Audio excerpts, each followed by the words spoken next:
દેવું ગાય લે અને ભગવાનની સ્તુતિ કરે છે. ઇન્દ્ર શું કરે છે? કામધેનુ ગાય અને ભગવાનની સ્તુતિ કરે છે કે પ્રભુ મારા અપરાધને માફ કરો. આ કામધેનુ ગાય હું તમને અર્પણ કરું.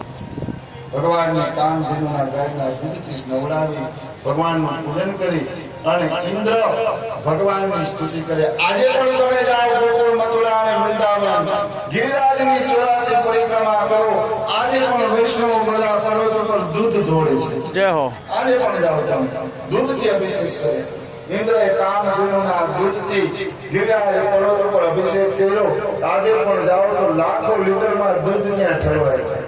જોજો તમે જાજો ગિરિરાજની પાસે અને જે કાંઈ દૂધ લઈ આવે દૂધ ગોવર્ધન નાથ ઉપર ગિરિરાજજી ઉપર પધરાવે.